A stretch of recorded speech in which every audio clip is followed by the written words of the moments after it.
ನಮಸ್ತೆ ಎಲ್ಲರಿಗೂ. ನಾನಿವತ್ತು ತೊಂಡೆಕಾಯಿ ಪಲ್ಯನ ಸ್ವಲ್ಪ ಡ್ರೈ ಆಗಿರೋ ಥರ ರುಚಿಯಾಗಿ ಮಾಡ್ತಾಯಿದ್ದೀನಿ. ಮೊದಲಿಗೆ ಪ್ಯಾನ್ನ ಬಿಸಿಯಾಗೋದಕ್ಕೆ ಒಲೆ ಮೇಲೆ ಇಟ್ಟಿದ್ದೀನಿ. ಅದಕ್ಕೆ ಅರ್ಧ ಚಮಚ ಸಾಸಿವೆ, ಅರ್ಧ ಚಮಚ ಜೀರಿಗೆನ ಹಾಕ್ತಾಯಿದ್ದೀನಿ. ಸಾಸಿವೆ ಸಿಡಿದ ಮೇಲೆ ಅದಕ್ಕೆ ನಾನು 2 ಚಮಚ ಎಣ್ಣೆನ ಹಾಕ್ತಾಯಿದ್ದೀನಿ. ಈಗ ಅದಕ್ಕೆ ನಾನು 2 ಈರುಳ್ಳಿನ ಸಣ್ಣದಾಗಿ ಹೆಚ್ಚಿಟ್ಕೊಂಡಿದ್ದೀನಿ.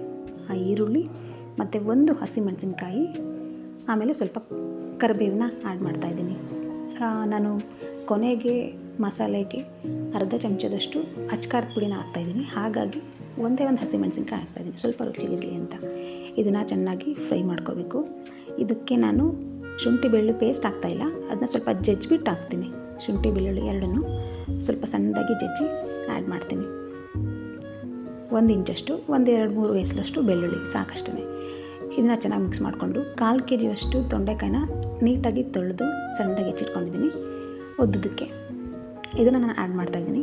ಚೆನ್ನಾಗಿ ಸ್ವಲ್ಪ ಎಣ್ಣೆಯಲ್ಲಿ ಫ್ರೈ ಮಾಡಿಕೊಂಡು ಇದಕ್ಕೆ ರುಚಿಗೆ ಎಷ್ಟು ಬೇಕೋ ಅಷ್ಟು ಉಪ್ಪು, ನಾನು ಇದಕ್ಕೆ ಅರ್ಧ ಚಮಚದಷ್ಟು ಉಪ್ಪನ್ನ ಆ್ಯಡ್ ಮಾಡ್ತಾಯಿದ್ದೀನಿ. ನಿಮ್ಗೆ ಎಷ್ಟು ಬೇಕೋ ನೀವು ಅದನ್ನು ನೋಡ್ಕೊಂಡು ಹಾಕ್ಕೊಳ್ಳಿ.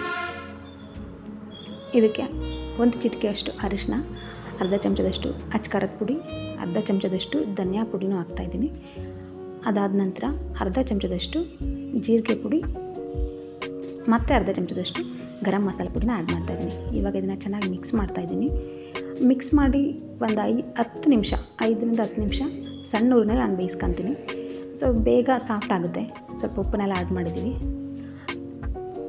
ಇದನ್ನು ನೀವು ಚಪಾತಿಗೆ ಅಥವಾ ಪೂರಿಗೆ ಅಥವಾ ದೋಸೆಗೆ ತುಂಬ ಚೆನ್ನಾಗಿರುತ್ತೆ ಕಾಂಬಿನೇಷನ್ನು. ಒಂದು 10 ನಿಮಿಷ ಆಗಿದೆ. ನಾನು ಮತ್ತೆ ಇನ್ನೊಂದ್ಸಲ ನೀಟಾಗಿ ಮಿಕ್ಸ್ ಮಾಡಿಕೊಂಡು ಇದಕ್ಕೆ ಹೆಚ್ಚಿಟ್ಕೊಂಡಿರೋಂಥ ಕೊತ್ತಂಬರಿನ ಆ್ಯಡ್ ಮಾಡ್ತಾಯಿದ್ದೀನಿ ಮತ್ತು ಸ್ವಲ್ಪ ತೆಂಗಿನ ತುರಿನೂ ಆ್ಯಡ್ ಮಾಡ್ಕೊಳ್ತಾ ಇದ್ದೀನಿ ಕೊನೆಯದಾಗಿ.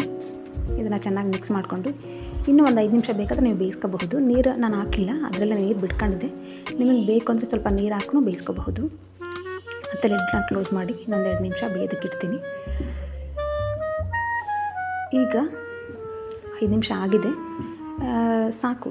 ನನಗೆ ಇಷ್ಟು ಬೆಂದಿದ್ರೆ ಓಕೆ. ನಿಮಗೆ ಬೇಕಂದರೆ ಸಾಫ್ಟಾಗಿ ಇನ್ನೂ ಬೇಕಂದರೆ ಇನ್ನೂ ಒಂದು 5 ನಿಮಿಷ ಸಣ್ಣದಲ್ಲೇ ಬೇಯಿಸ್ಕೋಬಹುದು. ಈಗ ನಾನು ಲಿಡ್ನ ಕ್ಲೋಸ್ ಮಾಡಿ ಸ್ಟವ್ ಆಫ್ ಮಾಡ್ತಾಯಿದ್ದೀನಿ. ನೋಡಿ, ರುಚಿಯಾದಂತಹ ತೊಂಡೆಕಾಯಿ ಪಲ್ಯ ಚಪಾತಿ ಜೊತೆಗೆ ತುಂಬಾ ಚೆನ್ನಾಗಿರುತ್ತೆ. ಈ ವಿಡಿಯೋ ಇಷ್ಟ ಆಗಿದರೆ ಸಬ್ಸ್ಕ್ರೈಬ್ ಮಾಡಿ. Thank you.